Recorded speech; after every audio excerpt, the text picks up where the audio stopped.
বাচ্চা সহজেই আক্রান্ত হয়ে যায় বিভিন্ন ধরনের রোগে।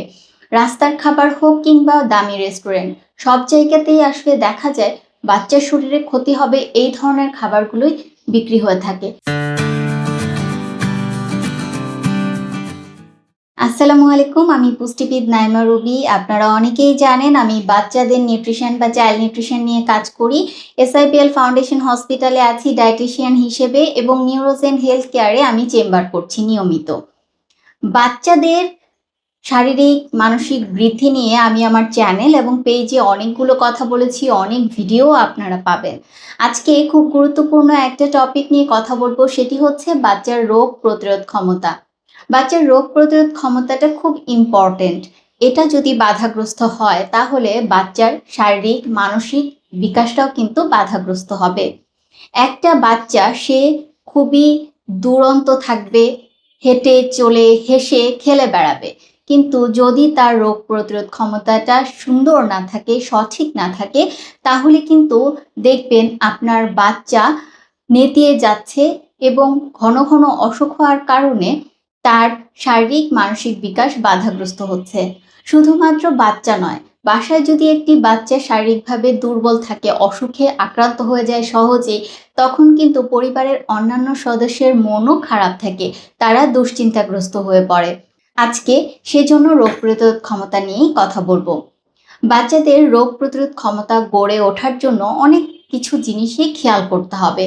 প্রথমত, বাচ্চারা যেন সঠিক রোগ প্রতিরোধ ক্ষমতা নিয়ে গড়ে উঠতে পারে, সেই জন্য তাকে পর্যাপ্ত পরিমাণে রোগ প্রতিরোধ ক্ষমতা বৃদ্ধি করে এই ধরনের খাবার দিতে হবে। এই খাবারগুলো বাচ্চার শরীরে ভাইরাস, ব্যাকটেরিয়া, ফাঙ্গাস বা অন্যান্য পরজীবী থেকে রক্ষা করবে। সহজেই আপনার বাচ্চা রোগে আক্রান্ত হবে না। সিজন চেঞ্জের সময় বাচ্চাদের জ্বর, ঠান্ডা, কাশি এগুলো হলেও দেখা যায় কিছু কিছু বাচ্চা সহজেই সেগুলো থেকে রিকভারি করতে পারে, কিছু কিছু বাচ্চা সেটা পারে না। কিছু কিছু বাচ্চা সহজেই আক্রান্ত হয়ে যায়, কিছু কিছু বাচ্চা সহজে আক্রান্ত হয় না। এখানে অবশ্যই কিন্তু গুরুত্বপূর্ণ ভূমিকা পালন করছে রোগ প্রতিরোধ ক্ষমতা বৃদ্ধিকারক যে খাবারগুলো সেগুলো। আমাদের রোগ প্রতিরোধ ক্ষমতা বৃদ্ধি করার জন্য অবশ্যই ভিটামিন এবং মিনারেলসের দিকে জোর দিতে হবে।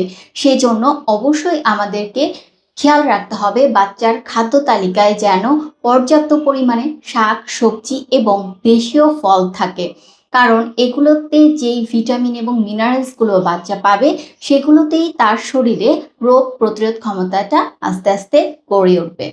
দ্বিতীয়ত, পরিবেশ।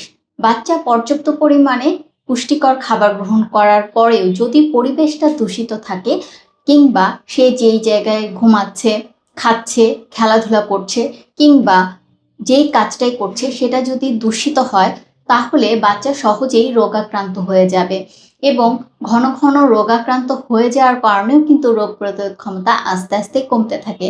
কারণ বাচ্চা যখন রোগাক্রান্ত হয়ে যায় তখন সে কিন্তু আর খাবার গ্রহণ করতে চায় না, তার অরুচি হয়।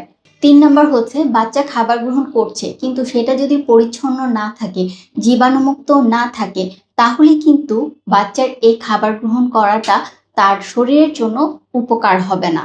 এজন্য অবশ্যই আপনাকে খেয়াল করতে হবে আপনার বাচ্চা যেই খাবারটা গ্রহণ করছে সেটা যেন একেবারেই জীবাণুমুক্ত এবং বিশুদ্ধ থাকে।